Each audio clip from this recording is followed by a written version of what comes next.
Amen. Ek is opgewonde om die woord vir u te bring wat die Here my gegee het. Ek dink dit is 'n kragtige woord. Dit is 'n woord wat so lekker in my kraal val en julle sal verstaan later hoekom. Ons hoor ons die vergelyking wat Jesus gesê het, julle sal geen teken kry behalwe die teken van Jona nie. En vanmôre is my boodskap wat die Here my gegee het om te praat oor die teken van Jona en die krag van 3. Amen. Ek wil vir julle lees uit Matteus 12 vers 38 tot 40. Ek lees hy ou vertaling 53. Hy sê vers 38: Toe spreek sommige van die skrifgeleerdes en fariseërs en sê: Meester, ons wil graag 'n teken van u sien. Dis nou natuurlik na al die tekens wat hy al gedoen het, maar ons wil graag 'n teken van u sien. Maar hy antwoord en sê vir hulle: 'n slegte en owerspelige geslag soek 'n teken, en geen teken sal aan hom gegee word nie, behalwe die teken van Jona die profeet. Vers 40, en baie van die evangelies het hom nie in nie, of almal het hom nie so duidelik in nie, want soos Jona 3 dae en 3 nagte in die buik van die groot vis was, so sal die seun van die mens 3 dae en 3 nagte in die hart van die aarde wees. Amen. As ons kyk na hierdie gedeelte, wil ek vir u sê dat baie mense kyk en hy wonder, wat is hierdie teken van Jona dan? Ek wil graag vanmôre 'n bietjie met u deel rondom hierdie teken van Jona. En dit het vir my, ek het baie vrae hierna gekry en ek het besluit ek gaan 'n bietjie 'n diepte studie doen en die Here openbaar toe vir my iets moois wat ek vir u wil bysit. Hierdie teken gaan nie net oor die 3 dae wat Jona in die vis se maag was en die 3 dae wat Jesus in die doderyk was nie. Hierdie gaan oor veel meer as dit. Daar's nog 'n profetiese aanslag wat ons nie kan mis nie. En ek wil vanmôre dit met u deel. Jona, sê saam met my, Jona, Jesus, Paulus. Jona, Jesus, Paulus. En hulle al 3 word gekoppel deur die getal 3. Kom ons begin by Jona. Jona was 3 dae dood. Jona is in die maag van daardie vis en hy roep uit Jona 2 vers 6 tot 7. Hy sê uit die diepte van die doderyk het ek u aangeroep. Terwyl hy voel hy sterf, roep hy God aan, want hy was ongehoorsaam. Dis hoekom hy mos nou oor die bootjie gegooi is en die visie hom ingesluk het. Amen. Ons weet nie wat se vis dit was nie, maar ek kan julle beloof, dit was nie 'n sardien nie. OK, dis al wat jy hoef te weet. As iemand jou vra wat se vis, sê ek beloof, is nie 'n sardyn nie. OK. Jona se 3 dae kom hy daar en hy voel hy sterf en hy roep uit, my God, help my. Maar dis die proses wat Jona opnuut tot bekering moes kom, om opnuut te sê, Here, ek is jammer vir die fout wat ek begaan het. En ons kyk bietjie verder en is daai 3 dae wat hy sy eie wil moes afsterf. Toe kom hy tot bekering. En toe word hy hergeposisioneer vir die roeping waartoe God hom geroep het. En hy gaan en hy vervul die opdrag wat God vir hom gegee het. Al wou hy vlug, jy kan nie vlug nie. God stuur jou, Jona, God stuur jou na Nineve. Die teken van Jona sê vir ons dat God bring jou terug na jou oorspronklike roeping waartoe God jou geroep het. Hoeveel van ons het begin wegvlug, wegskram van daai roeping af? Vanmôre wil ek vir jou sê, God roep jou terug na jou roeping toe waartoe God jou geroep het. Hoor vanmôre die woord van die Here. Sabaronda kasababayenda. Kom ons gee die Here 'n bietjie eer. Halleluja. Rabanda kasababayenda. Jesus, kom ons kyk na Jesus nou, die volgende figuur in hierdie 3. Jesus is op aarde nagenoeg 33 jaar, waarvan hy op 30 jaar eers begin predik het. Daar's ouens wat stry 27 tot 30, soos ons die Bybel het, is hy 30 tot 33. Ek gaan nie stry daaroor nie, is weer eens nonsens om te stry oor sulke goed. Dis klein goedjies wat niks mee het uit te waai het nie. 3 jaar van Jesus se prediking sien ons, na daai 3 jaar van prediking, kom Jesus by 3 dae in die graf. Hy doen sy 3 jaar van prediking om God se wil bekend te maak aan ons. Hy kom 3 dae in die graf, sodat hy dit vir ons kan bewerkstellig, en daarna lei daardie 3 dae tot oorwinning vir die heidene ook. wat nie geroep was nie, wat nou deur God geroep is. Amen. Halleluja. Jesus sê in Johannes 2 vers 19, hy sê, julle kan die tempel afbreek en in 3 dae sal ek hom oprig. Hulle sê, nee man, hoe kan dit nou wil wees? Hoe kan dit nou wil wees? Hy sê, 3 dae rig ek hom op, want daar's 'n dieper betekenis hier binne. 3 jaar was die voorbereiding vir die teken. 3 dae was die vervulling van die teken. En na die opstanding sê Jesus, gaan nou heen, maak disippels van al die nasies. Nou natuurlik 'n paar, ek moet nou mooi stel, ek wil begin mooier praat. 'n Paar mense wat dalk net bietjie verward is, sê al die nasies. Hulle lê die klem op die. Want dit beteken, dis al die Israel nasies, daarom word net Israel gered. Ek sê toe vir oom, stellig nie. Want die woord sê nie, die met 'n Akiet aksent op nie. Wat beteken, dit dui nie net op die Israel nasies nie, dit dui op alle nasies, wat u en my as heidene insluit. Kom ons gee die Here eer. Amen. En na Jesus se kruis op aarde, het hy gelewe, sy 3 jaar se prediking was aan die Jode. Hy sê dit duidelik, ek het die preek nou eendag gebring. Na die kruis, wat daardie vervulling is, glory to God, toe kom hy en hy rig hom na die heidene toe. Deur oom Paulus. Ken julle vir oom Paulus? Kom ek vertel julle 'n bietjie meer van oom Paulus. Ek hou van oom Paulus. Ek dink ek en hy loop so. Weet julle hoekom? Want ek was ook 'n Saulus voordat ek 'n Paulus geraak het. Paulus 3 jaar kom hy na sy Damaskus ondervinding, wat die Here met Paulus ontmoet, of met Saulus, op daai staan was sy naam, ontmoet het op die pad van Damaskus. Sê die woord, het hy gegaan na Arabië se kant toe en hy daar begin om te bedien. Jy kan dit gaan lees, Galasiërs 1 vers 17-18.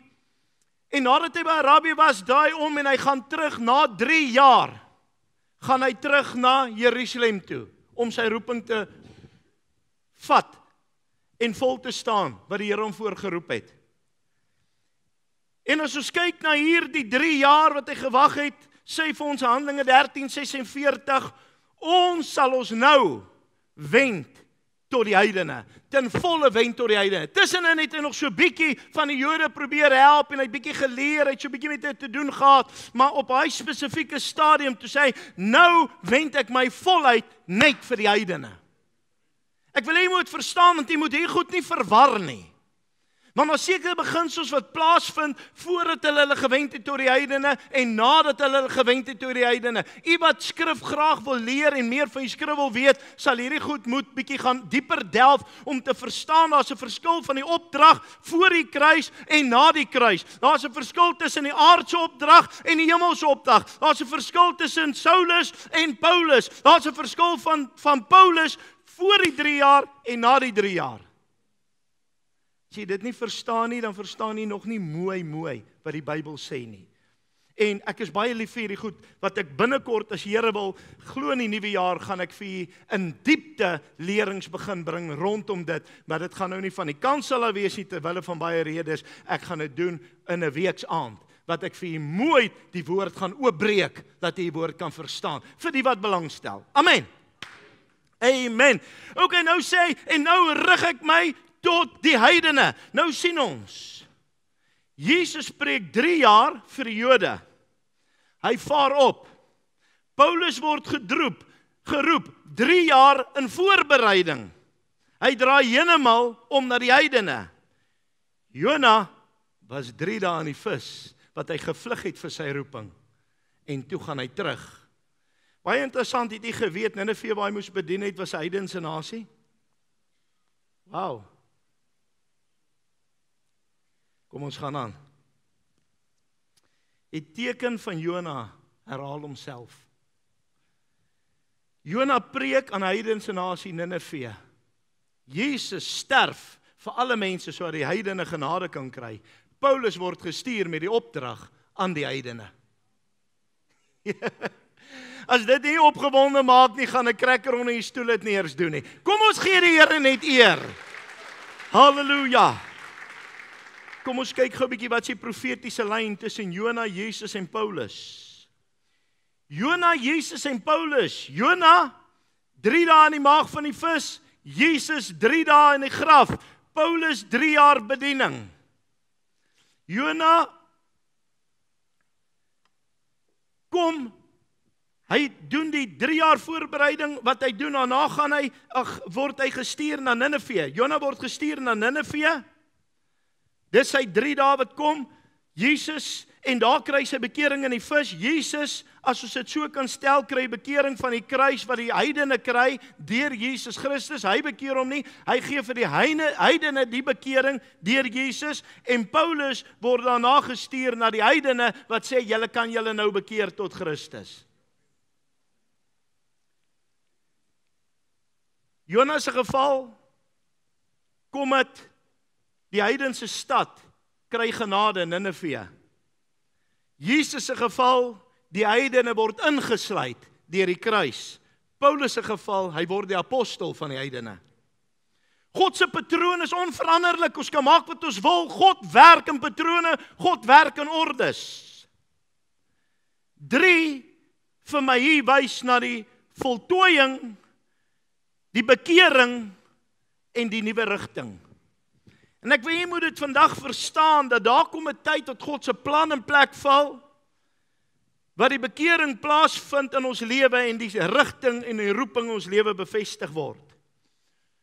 In vandag se lewe sal ons sê, God gebruik jou 3 dae seisoen. God gebruik jou 3 dae seisoen om jou roeping te herstel. Baie van ons voel, Here, maar ek sit in hierdie benoudheid, ek sit vanmôre dalk in hierdie vismaag seisoen in my lewe. Ek sit vasgevang, ek voel of ek die dood in die oë staar, niks wil vir my werk nie. Ek herdenk, ek bedink alles, ek is besig om te bepeins, ek weet nie wat ek moet maak nie. Ek voel ek het van God af probeer vlug, maar ek bevind my op 'n donker plek. Dis 'n tyd wat God jou roeping herstel. Sê amen. Halleluja, glory to God. Ek wil vanmôre vir u sê, maar die vismaagseisoen is nie straf nie. Dis 'n geleentheid wat God vir jou gee om tot inkeer te kom. Partykeer gebeur hierdie dinge en ons kom met ons rug teen die muur. Dis sodat ons tot inkeer kan kom. Want ons is partykeer so besig, ons kom nie lekker tot inkeer nie. Ek wil vandag vir jou sê, Jesus se opstanding lei tot sending. Daarna sê die grootste opdrag, gaan dan heen en maak disippels. Matteus 28:18, Markus 16:15, 16:15 en hy gee die opdrag, gaan heen en maak disippels. Na 3 jare wat die seisoen was van Jesus, toe kom die verandering. Na 3 jare wat die seisoen was selfs vir Paulus se opleiding, toe kom daar verandering. Partykeer is jou seisoen 3 dae, partykeer is hy 3 jaar. Ons weet nie hoe lank jou seisoen is nie. Partykeer hoe meer jy teenskop, hoe langer is hy. Het jy dit beleef? Hoe meer ek spartel, hoe moeiliker is hy. Ek wil gou vandag vir jou sê, Paulus word totaal al geherposisioneer. Die oomblik, toe hy besef, my opleiding hier is verby, hierdie ouens wil nie hoor nie, en hy besef God se plan, en God stuur hom na die heidene toe. Jou pyn ontwikkel jou, jou proses posisioneer jou, jou 3 bring jou deur. Wat beteken vanmôre gee dit jou uitkoms, en die pad wat jy moet volg. Jesus sê vir hulle, meer as Jona is hier. Matteus 12:41. Jona wys na bekering, Jesus wys na opstanding, Paulus wys na sending. Amen. Die teken van Jona is nie net 'n gebeurtenis nie, dis 'n belewenis, dis 'n beweging van dood tot lewe tot sending. En vanmôre voel jy, Here, ek sit dalk in die dood. Ek wil vir jou sê, die lewe lê voor as jy God kans gee. Jy voel vanmôre, Here, ek kom nou net aan die lewe, die sending lê voor as jy God net 'n kans gee. En wanneer jy nie jou sending uitleef nie, gaan jy voorbegin en jy gaan weer in die ry staan by die dood, die lewe en die sending. Vanmôre wil ek jou vra, volk van God, glo jy dat God is en 'n beloner is van die wat hom soek? Ek luister vanmôre iets, is eintlik, hartseer, ek het 2 goed hierdie week geluister en ek wil dit graag met julle deel. Vanmôre praat pastoor so mooi, hy vertel wat gebeur het in een van die groot kerke in Amerika, reg langs die kerk, toe koop 'n ryk groot sakeman, wat ateïs is, spesiaal 'n groot gebou uit, en hy maak van hom 'n nagklub. Hy beplan 'n nagklub wat 24 uur oop is, 7 dae 'n week. En die pastoor is in 'n toestand, wat gaan ons nou maak? Want jy weet mos, 'n nagklub gaan bietjie wild aan. So bietjie willer as die kerk, en niemand klaar daar nie. In elk geval. En hy sê, mense, ons gaan hoe vinnig moet by mekaar kom. Vanaand is daar 'n gebedssessie, 24 uur gebedsgroep. Kom, ons gaan bid, ons gaan bid, ons gaan bid. Amen. Ons gaan sommer 'n gebedsgroep saamroep ook. Ek wil met die pastore praat, dat ons reël 'n gebedsgroep. Die tyd dat ons in die Kaap loop, gaan die ander bid hierdie kant. Amen. Ek moes eintlik gister dat julle begin bid het, want ek moes golf speel. Dit was moeilik. Maar oké, in elk geval. Nou, roep 'n gebedsketting by mekaar en sê, hey, ons gaan nou saam bid. Hier's groot moeilikheid, hier ding kan nie gebeur nie. En daardie aand, when the saints begin to pray, the Lord shall have his way, and the glory of the Lord will come down. En hulle bid. Weet jy wat gebeur terwyl hulle bid? Toe kom die storms aan. Hulle sien die wolke vorm, en volgens oomblik slaat 'n weerligstraal bo op daai gebou en brand hom weg. Weet jy wat gebeur? Hy besige man is so kwaad, want hy het mos nou gehoor van hulle hierdie goed, want die kerk het dit openlik gemaak wat hy gaan doen. Hy dagvaar die kerk. Hy dagvaar die kerk. Hy sê, daar's nie 'n manier, ek dagvaar julle, ek hou julle verantwoordelik vir wat hier gebeur het. Die kerk sê, dis nie 'n manier, nie is nie ons skuld nie. Nou kom hulle by die hof. Hierdie regter sê, hy sê, dis die moeilikste saak wat ek in my lewe hanteer het. Hy sê, dis 'n geweldige moeilike saak. Hy sê, want hier sit ek nou met die ateïs en hier sit ek met die kerk. Die ateïs sê, dis God wat dit gedoen het. Die kerk glo nie, dis God nie. Die kerk sê, dis nie hulle nie. Die ateïs sê, dis God wat geantwoord het. Sit ons nie partykeer met daai posisie in ons lewe nie? Ons vra vir God vir goed nou gebeur en dan begin ons, mag ek nie verantwoordelikheid vat nie. Ek wil vir jou sê, if God leads you to it, he will lead you through it. Ons moet God die eer gee, want hy sal doen wat hy sê hy gaan doen. Amen. Hartseer ding, een van die hoofsataniste praat hierdie week, wat tot bekering gekom het, hy sê, kan ek vir julle een van die hartseerste goed sê, wat daar is in die lewe? Hy sê, sataniste erken dat daar 'n God is. Die Christene soek nog steeds die God.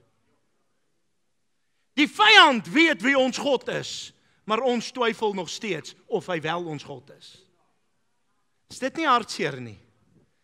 Ek vra vir u kinders van die Here. Ek vra vir u, dink jy nie dis tyd dat ons bietjie moet opstaan nie, man? Dink jy nie dis tyd dat ons in beweging moet kom vir die koning nie? Ek is so opgewonde want ek ervaar God gaan groot goed doen. Hoor vanmôre die woord van die Here, God gaan groot goed doen. Julle sal dit met julle oë aanskou, julle sal weet dat God vanmôre praat. So spreek die Here, groot verwikkelinge wat gaan plaasvind, nie net in Suid-Afrika nie, maar grootliks in Suid-Afrika en daarna in die wêreld sal julle hoor daarvan. Jy sal weet dat God vanmôre met julle praat deur sy diens. Luister volk van die Here, die vyand dink is sy tyd om op stage te klim en die spotlight te vat, maar God is nie klaar nie. God is nie klaar nie. God laat hom nie bespot nie, God laat hom nie terg nie.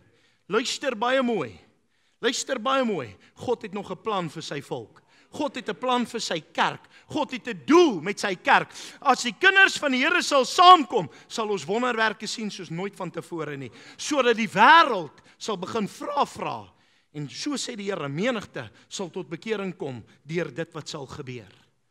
Kom ons dien die Here in gees en waarheid. Kom ons staan vir wat ons staan. Kom ons raak nie soos mense wat rondgeswaai word deur die winde van hierdie omstandighede nie. Kom ons staan sterk in die Here. Sê amen. Kom ons staan op. Kom ons gee die Here eer vanmôre. Kom ons loof hom vir wie hy is. Sabaronda rabaku sababanda rabasitiandai. La rabayenda kasanda sababayendai. Eer aan die Here in die hoogste hemel, Hosanna aan die seun van Dawid. Here, vanmôre wil ons kom staan vir wat reg is. Ons wil kom staan vir wat eerbaar is. Ons wil kom staan vir dit wat U ons voorgeroep het. Die kruis, Here, het ons las laat verdwyn. Ons was eens ook soos die Nineve. Here, niemand wou vir ons insluit by daardie belofte nie. Maar Jesus sê, Vader, stuur my, ek sal met my bloed gaan betaal. En Jesus het die vloek geword om die vloek oor ons te lig. Jesus het straf geword om die straf oor ons te lig. Jesus het dit gevat sodat ons kan vry wees. En Here, en daarom kom hy en hy stuur vir Paulus. En Paulus kom en hy sê, gaan, en hy het ons verkondig hierdie evangelie wat nou aan die heidene kom. Here, en vanmôre wil ons in ons roeping staan. Want die woord sê, julle sal krag ontvang as die Heilige Gees oor julle kom, sodat julle my getuies kan wees. Here, en daarom weet ons van bekering, kom ons van die dood af na die lewe toe, en van die lewe af kom ons in beweging, wat vanmôre ons roeping is. Ek wil bid, begin by my, Here. Begin vanmôre by my Jacques Potgieter. Begin by vanmôre by elkeen wat voel, Here, ek sluit myself in hierdie gebed. Help ons om ons roeping uit te streef, om ons roeping na te streef, om te lewe die lewe waarvoor U ons geroep het, sodat ons sal gehoorsaam wees, en sodat ons sal doen wat U wil hê, soos U dit wil hê, sodat U verheerlik word, en die volk van die Here sê, amen. Kom ons gee die Here eer, amen en amen.